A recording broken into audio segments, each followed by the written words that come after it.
No. Has anyone been to a poetry show? All right. Wow, you're excited. Okay, so we're not in a library. It's kind of like church. Has anyone been to like a really great church where people just make noise and stuff? All right, so you guys can make noise. That's there's an etiquette, right?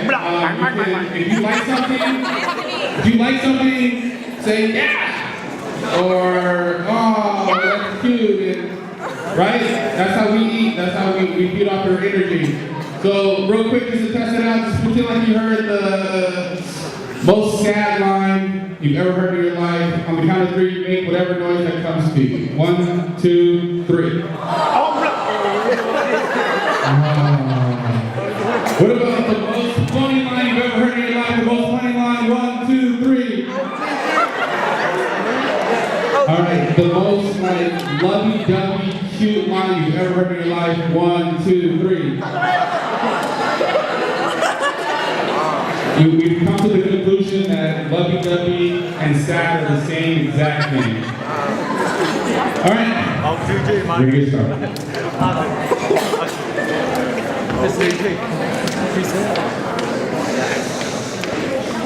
Maybach music.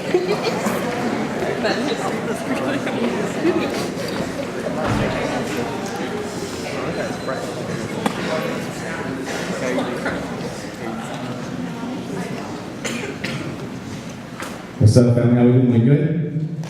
Yeah. If you could say, oh yeah. My name is Brian. I go by Super B or Superb. Will invited me out this morning. I went to sleep like at 4 o'clock in the morning, so I'm gonna give you my energy. If you have any, you can give it to me during the poem or during the will during his poem. But this poem's about the things I would do on the day before I die.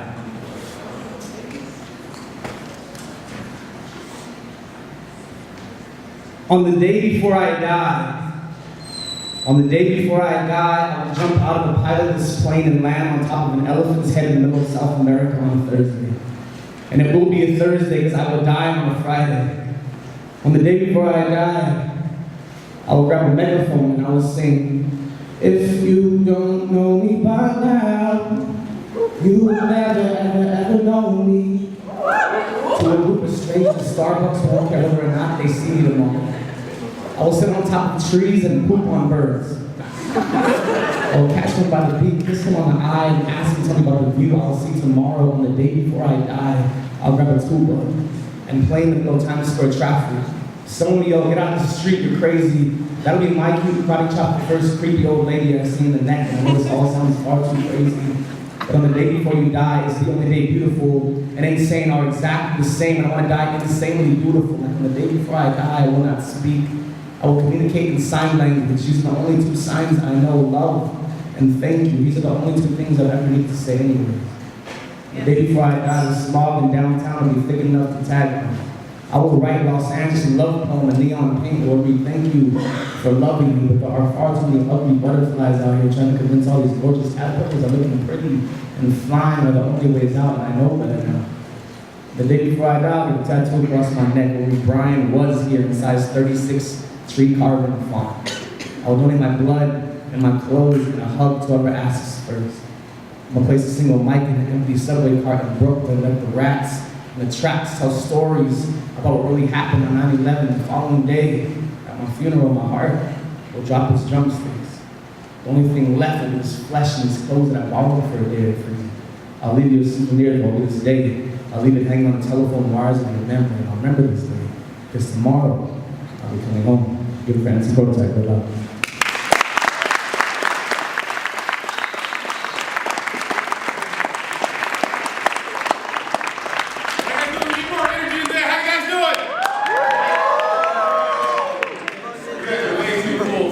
How you guys doing? Just you 2 in the back. Just, okay, you 3. You guys are good? Awesome. Great.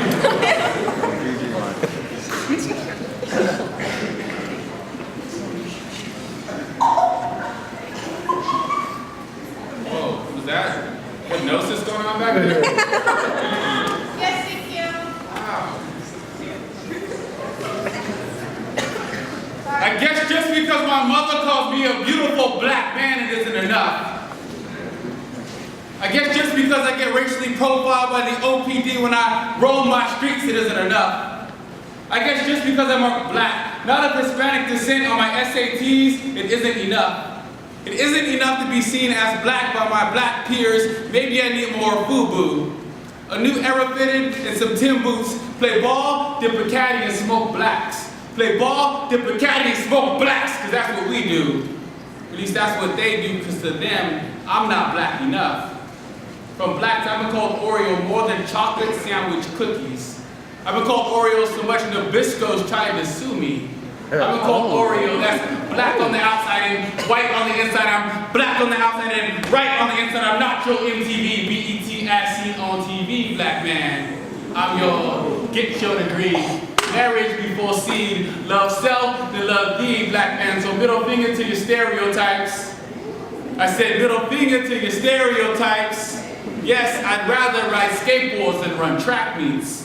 And I'd rather write poetry than fill rap sheets. It's just a coincidence that I too love chicken and red Kool-Aid.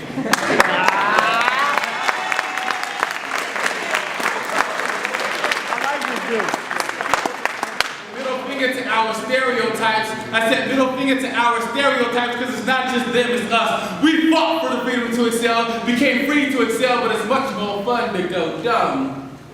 For fun, we succumb to self-hatred. We neglect those that don't reflect the norm. I just wish for the norm to see more black baby daddies becoming the baby's fathers and husbands to the baby mamas. I just wish for the norm to see more blacks seeking higher education, not just reparations. I just wish for the norm for all of us to see MTV and BET Vids for what they is, a minstrel show. I just wish for the norm to see more blacks in the Oval Office, not just their parole office, their controller's office. See, we fought to be free, so let's get free like that prez. Maybe then, I'll be black. You see, we need more heroes like Booker T, not just Tookies. Until then, you can remain jaded and I educated 185 pounds, 6'4", America's favorite cookie, your Oreo. Thank you.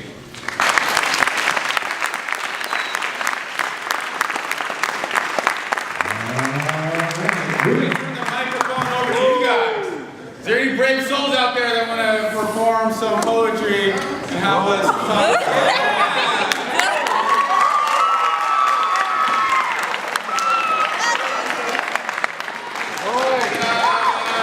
Anybody else? Two more people? Come on down.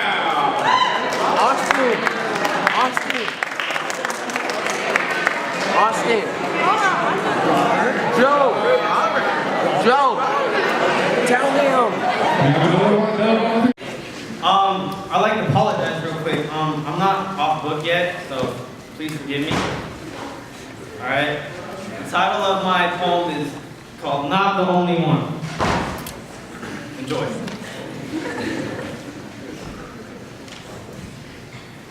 You wrote me love tunes. Sang me love tunes. Told me you loved me until one of those afternoons. Something was different. You weren't you. No more love tunes, no more I love you. Seeing something I couldn't believe, tears running down my face. I realized why you changed. Everything fell in place. I feel like Sam Smith. I'm not the only one. I feel hurt. This is the worst thing you ever could have done. It probably would have felt better if you shot me with a gun. Dang. But why do I still want you? You hurt me really bad.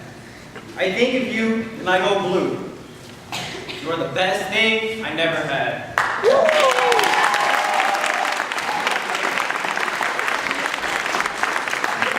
Make some noise for Anthony one more time. Make some noise.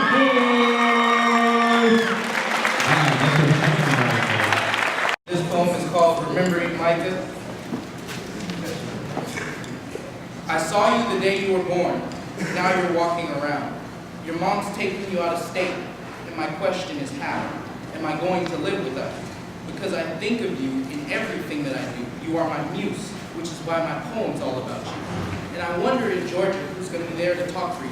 Like Brenda, your baby starving like Martin and ain't nothing gay about it. Plus, what's your mama going to do when you're crying, Robbie? I imagine how sad your life would be without me. But like I said before, what would I be without you? And who's going to be there in Georgia to fill my shoes? You're only a year now, so you'll probably forget me. But Brenda, don't forget I was the best uncle I could be. Your first word wasn't daddy or mommy, it was Robbie. How could I ever forget that? And when you're gone, the only thing I'm going to want is you back. You'll miss me and I'll miss you too. But all we can really do is sing the blues. And Brenda, this is Mom. Yeah, you say you're there for him, but when you're at home, you're on the phone and you just feel so alone. What's going on in your dome ain't no Super Bowl, but a mixture of thoughts. I just wish one would be about him, because he deserves a real mom, not this phony facade of love. Your boy is an angel, yeah, a gift from up above. He needs someone who's affectionate and cares. But when it comes to the mommy department, you're not there. So please, why can't you see that you cannot take him away from me? So, back to my nephew, who I adore so much. Yeah, your mom says moving is good. That may be true. Just please try to remember one thing, that I love you.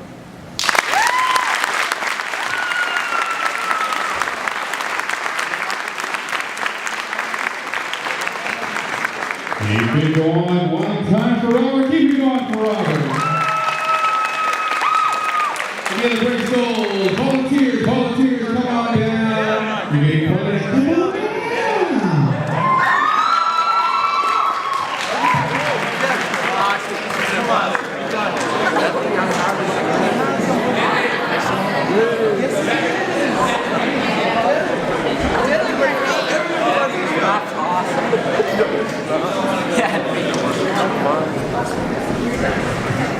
Make some noise for Raina. Make some noise for Raina.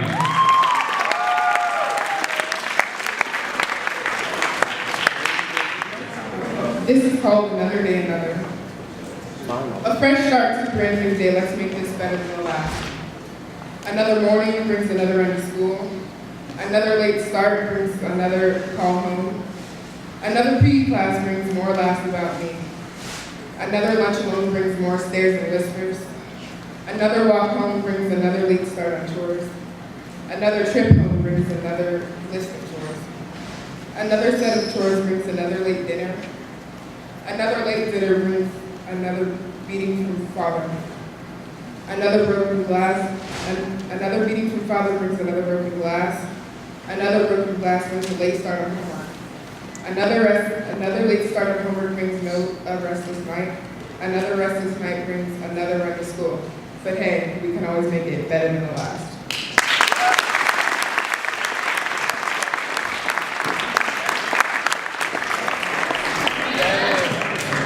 Raina, make some noise. The sight of seeing with other girls made you magically fall back in love with me again. Like, poof, you're crazy, you're free. All the time and money I just spent on us is now spent on me, which means I have nothing to read, write, dream, save, and smile, which means I probably look better, talk better, have a change the bank, man, I probably want to fall back in love with me again too before. Did I say y'all were crazy? Because you are 5. Oh, I get it now. You gals are in the challenges, like it's way more fun to love somebody that love you back. Most people, when they get an idea challenge itch, they usually do a crossword puzzle to pick a fight with a big UFC looking chick, but not you. You persistent little adventure seekers. You guys should come together and make a video series, The Journey of the Adventure Skeezers, volumes 1 through 6. You never really loved me. Your in love thought of being in love, I was an extra in your movie until you realized none like me deserved leading roles. 7, you never really loved me. 8, maybe I never loved you. 9, I was right the first time, you never really loved me. 11, oh, I skipped 10, because you once told me 10 was your lucky number. There's nothing lucky about you. 12, thank you. I finally found someone who loves me. Thank you for teaching me how not to love her. 13, the best thing you ever became was this home and some slam scores. P.S. This might be the only reason I ever call you. 10, thank you.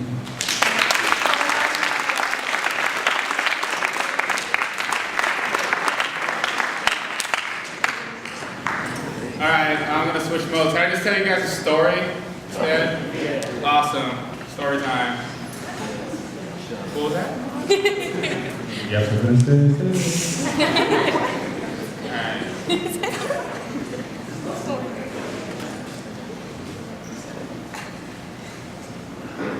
Before my first kiss, themes with the poetry. Anybody? Go ahead and shout it out. They were sad. They were sad. Wow.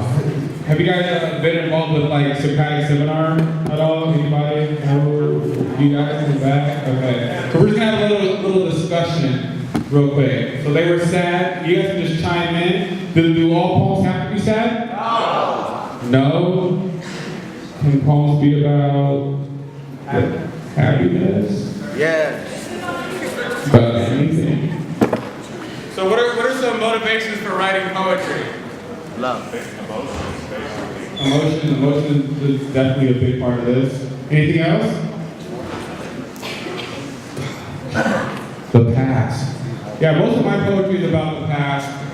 I write a lot about identity, as you can tell. My first poem was about not really fitting in with the black community. I grew up in Ontario. When I first moved there, I'm a lot older than you guys. You guys can't tell because black don't crack. When I first moved there was definitely not too many of us, and so it was definitely different. It was a different experience for me. So a lot of my poetry was about finding my own identity, and family is another common theme with my poetry. So about Poetry Slam, we talked a little bit about Poetry Slam, how it works.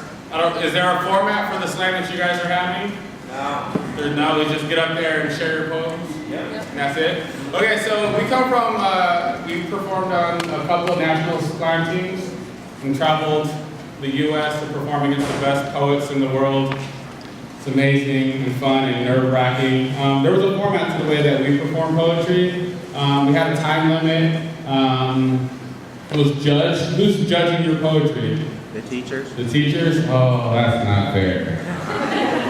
Okay, so poetry is subjective. Does anyone know what subjective means? Go ahead. Go ahead. It's basically, it's people's opinions being put on what you do. Exactly. So not the best poet doesn't always win. As you can tell, he beats me all the time, and I'm way cuter than him. So it's obviously not about how good the poet is. Yeah, so don't feel hurt if you don't win, obviously, and if you were judged not the way you felt like you should have been. It's your art, it's your craft, and as long as it means something to you, it means something to somebody else, I'm sure. Every time I spit a poem, there's someone in the audience that comes up to me after the show like, oh, I'm so glad you said that, I feel the same way, and we both shed one single tear together. So please do not shy away from writing poetry and sharing your art. Poetry isn't for nerds. When I was in high school, I always thought, why would I like poetry? It's a bunch of dead people talking in Shakespearean language that I don't even understand. Now I'm a poet, and I'm about a year away from being an English teacher at your level. Cool. Poetry's awesome. Poetry's awesome. Okay, so does anyone have a poem that's memorized? Anybody? No. Okay, I'm gonna give you guys a strategy for performing poetry. This is a distraction drill. So we tend to try not to mess up when we perform poetry because it definitely hurts our grading by the judges. So this is a drill that we use. It's called a distraction drill, and it's just used to make sure you're one with your poem and not affected by the audience. And there's times where I've performed and somebody's like sneezed in the front row, and I've like completely like removed myself from the emotion of my poem. It throws everything off, and judges will be like, well, this was a sad poem, but you're smiling the whole time, and that doesn't look right? So I'm gonna give you an example of the distraction drill. Brian, would you like to come up? Get up for superb one time. All right, so during this poem, or this drill, I'm gonna be doing a poem at 100%, and he's gonna be doing a poem at 100%. And we're gonna try not to mess up our poems. It's really hard to do, and I'm gonna mess it up. He's a lot better than me. And gotta figure out a poem to do first.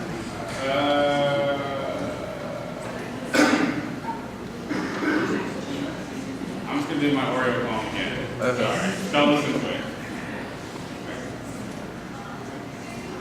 I guess just because my Oreo poem is all black-handed isn't enough. But I feel like there are some questions every I already messed up. I suck. That's very hard to get. All right. So there are strategies like that to make sure that you're one with your poem. Another tip is take yourself there. Take yourself to the time that you wrote your poem. Like I said, you don't want to be smiling while doing a sad poem.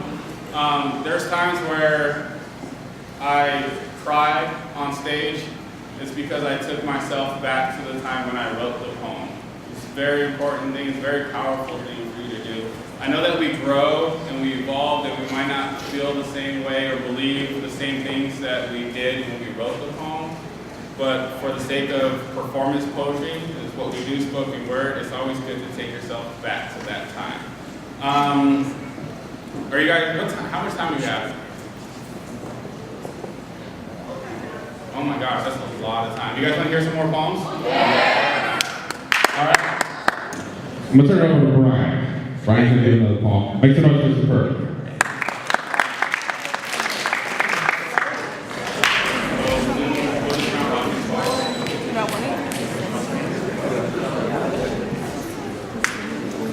Does anybody have, we're going to take questions throughout the whole thing. Does anybody have a question on their head, in their mind right now? Do they have about poetry, spoken word, about slam, about any of that? Just feel free to raise your hand anytime you want to. What's up, brother? Actually, I have these for both of you. So you guys consider yourselves poets, but have you ever thought of being in like the music industry? Yeah, like the way that when him and I first met, we met playing basketball. I think that's also part of the part of being a good spoken word artist, being a good artist in general, surrounding yourself by like-minded people. When I had met him, we invited him to his house. He was living with his mom, and he had a little baby studio with like eggshells, egg carton set up, and it was the spaghettiest setup in the world. But that day we spent like 5 hours there just creating, writing music, on top of each other. And I think, yeah, we write a lot of music, together. We've been doing music together for 15, 20 years. So, yeah, we're musicians. He's a singer, as you can tell, kind of from the little tease that he did. I produce for a lot of hip-hop artists, and I rap as well. Yeah, that's kind of like my main gig is the music. And so it's definitely, it goes hand in hand. Songwriting and writing poetry definitely go hand in hand. Well, do you think you guys are done? Do you think you could spit a little bit? Sure, why not? I'll rap that with you. All right, anybody else got a question real quick before we start up? Good? All right, here it is.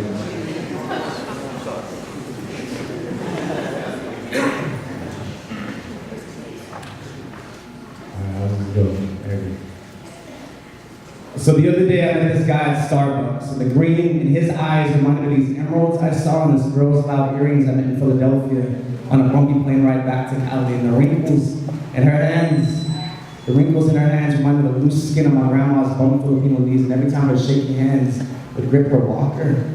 It reminded me of everything broken but still willing to try, like my parents' relationship. And my parents, they remind me of me for obvious reasons, like I have my mother's teeth and my dad's bad jokes, but more because I'm convinced I was supposed to meet those two people in my lifetime, and the universe just made it like super easy, right?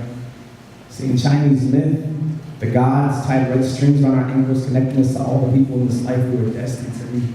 Well, sometimes these strings tangle, they never break. Maybe every time we use the phrase, well, I thought I was falling in love, was really us just tripping over somebody else's string. Or maybe every time I said, I'm too busy, I'm all tied up, maybe it's because I was all tied up. See, I don't believe in coincidences. That word itself comes from the mathematical term to coincide. When two angles coincide, they're perfect for one another. So couldn't a coincidence be nothing less than two events lining up perfectly in your favor? No matter how messy the situation, maybe this is exactly where I need to be. What if every time we shook someone's hand, we didn't say, nice to meet you, we said, finally? What if we treat every person like a dot on a map to every place in this world we ever needed to go? We had less questions and more realizations, less God wise and more thankful for the blessings. This is not an accident. For example, I could not leave my house without my 5-year-old niece giving me the secret handshake. If you never saw it, it looks like this. Spirit fingers blow it up at a ranch. It's the same handshake I learned from the guy at my dad's friend's house. I wasn't related to anybody. To this day, his laugh reminds me of the squeak on my bike I got for free from my uncle who said he couldn't ride anymore because his knees, they felt like Jell-O. And I hate Jell-O because my aunt once told me Jell-O was made from horse bones. And coincidentally, the first horse I ever rode was named Bones. He had this green saddle. It was the same exact green of this guy's eyes I met at Starbucks the other day. The green in his eyes reminded me of these emeralds I saw in this girl's out earrings I met in Philadelphia. I won't be playing right back to Cali and the wrinkles. But you know the rest of the story. Give a friend to go to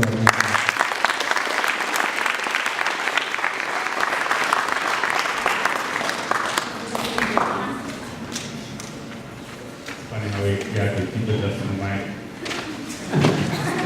When he comes up to the mic like this. Sorry.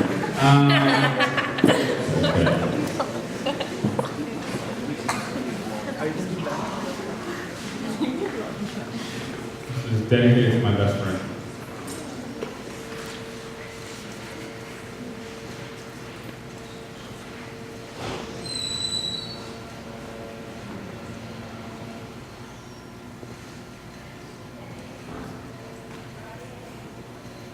Me dang. Vietnamese for black boy. That's what he called me. You never knew my real name. Me dang. I was your blackjack. You were always the king of the house with my best friend's dad. You smoked cigarettes like tobacco smoke, carried your prayers to God. You smiled often with your gray and black teeth like you were trying to prove to this world that beauty isn't always white. You played your cards right. You kept your poker face strong as you headed your 5-member family, quartered in a 3-bedroom house with 2 other families won. You were always good with numbers. But too infatuated with this American dream that you gambled with the 3 lives that you brought forth into this world. Your children needed you. I remember in the 5th grade, you yelling Chuk Mung Namoy, Happy New Year in Vietnamese. You taught me how to gamble for the first time. You told me that with one right decision, I could double my money, and 3 hours later, I traded all of my earnings for one lesson in humility. The house always wins. 5 years ago, you moved into $1 million home. You're successful. You were always good with numbers.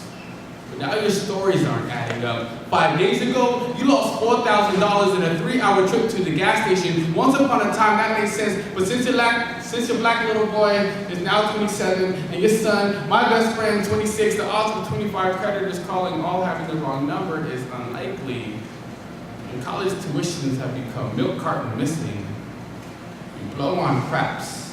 You play Russian roulette with your future. The casino is no different than a drug house, but here the dealers wear bow ties and visors, dealing drugs in the form of false hope laced with cheap conversation. How many blue chips would they give you for your 3 kids? You're still a king. The king is nothing with 51 cards piled on top of him, and a full house always loses to a flush away of common sense.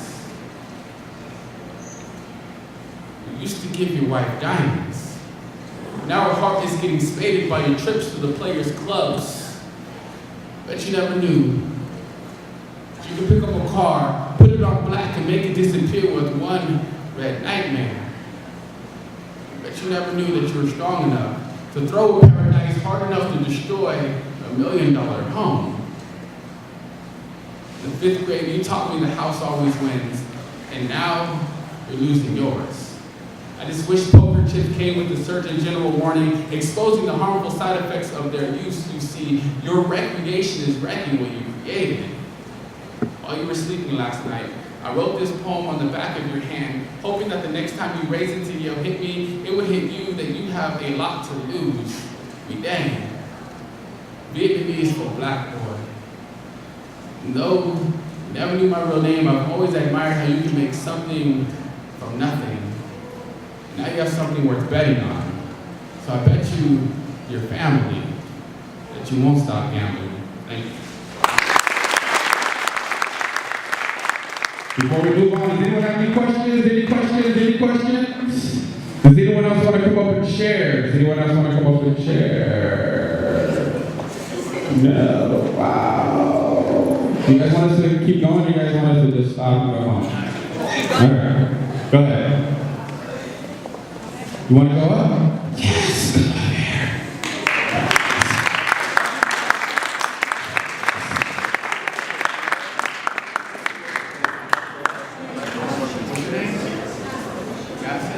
Guys, make some noise for Madison. Make some noise for Madison.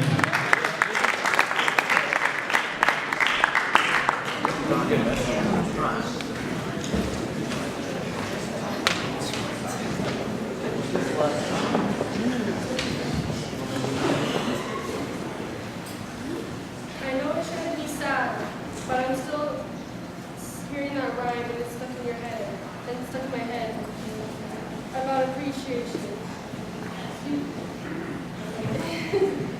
Hold up. Should I start again?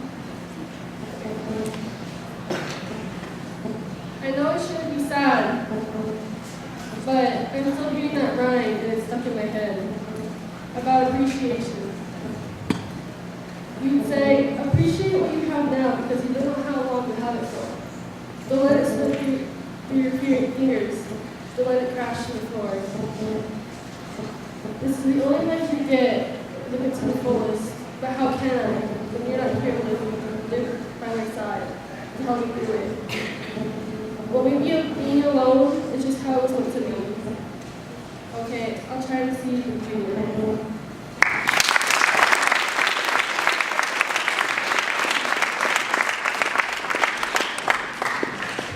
Hey, give it up for a one-time rollout. I think a lot to get over. So I coach a group of students at Azusa Pacific University in Azusa, and sometimes they ask me to tell them what to write about. And a lot of them, like, they're at college, just out of high school, so a lot of them are in love, so they write a lot of love poems, a lot of sad poems. And sometimes you don't have to write poems to like one person, you can write to a group of people. And like people you don't like. So this is about a group of people I don't like. And yes, it's dedicated to every ex-girlfriend.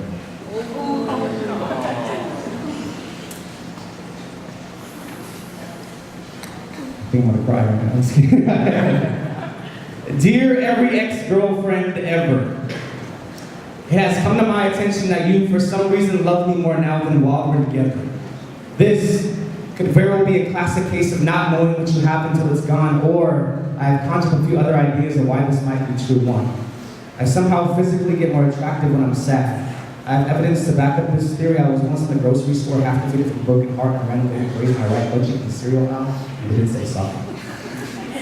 In fact, she did the opposite. She went and smiled. True story, too. You hated being so much.